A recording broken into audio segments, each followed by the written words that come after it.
दोस्तों किसी ने क्या कमाल की बात कही है कि जैसी संगति होगी वैसी आपकी रंगति होगी, यानी जिस वातावरण में आप रहोगे वैसे ही आप बनोगे। तो दोस्तों आज हम संगति के ऊपर बात करने वाले हैं कि एक बार एक राजा शिकार की उद्देश्य से अपने काफिले के साथ किसी जंगल से गुजर रहा था।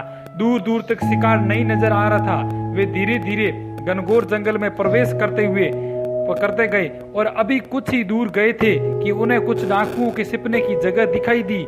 जैसे ही वे उसके पास पहुंचे कि पास के पेड़ पर बैठा तोता बोल पड़ा, पकड़ो पकड़ो, एक राजा आ रहा है, इसके पास बहुत सारा सामान है, लूटो लूटो, जल्दी आ जाओ जल्दी आ जाओ। तोते की आवाज सुनकर सभी डाकू राजा की ओर दौड़ पड़े। डाकुओं को अपनी ओर आते देखकर राजा और उसके सैनिक दौड़कर भाग खड़े हुए। भागते भागते कोसों दूर निकल गए। सामने एक बड़ा सा पेड़ दिखाई दिया। कुछ देर सुस्ताने के लिए उस पेड़ के पास चले गए।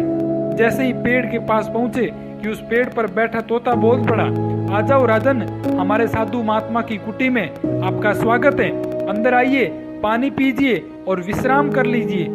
तोते की इस बात को सुनकर राजा हैरत में पड़ गया, हैरान हो गया और सोचने लगा कि एक ही जाति के दो प्राणियों का व्यवहार इतना अलग अलग कैसे हो सकता है।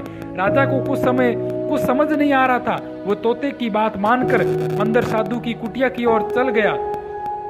साधु महात्मा को प्रणाम कर उनके समीप बैठ गया और अपनी सारी कहानी सुनाई और फिर धीरे से पूछा, ऋषिवर, इन दोनों तोतों के व्यवहार में आखिर इतना अंतर क्यों है? साधु महात्मा धीरे से सारी बातें सुनी और बोले, ये कुछ नहीं है राजन, बस संगति का असर है। डाकुओं के साथ रहकर तोता भी डाकुओं की तरह व्यवहार करने लगा है और उनकी ही भाषा बोलने लगा है, अर्थात जो जिस वातावरण में रहता है वो वैसा ही बन जाता है।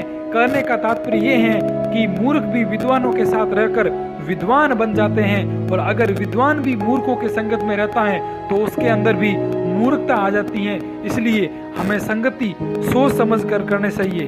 दोस्तों आशा करता हूँ मेरे द्वारा बताई गई कहानी आपको समझ में आई है। तो दोस्तों एक छोटा सा काम कीजिए, लाइक कर दीजिए वीडियो को और दोस्तों के साथ में शेयर कर दीजिए वीडियो को, और चैनल पर फर्स्ट बार है तो चैनल को सब्सक्राइब करें और घंटी वाले निशान पर क्लिक करें ताकि आने वाली वीडियो का नोटिफिकेशन सबसे पहले आप तक पहुंचे। दिल से शुक्रिया।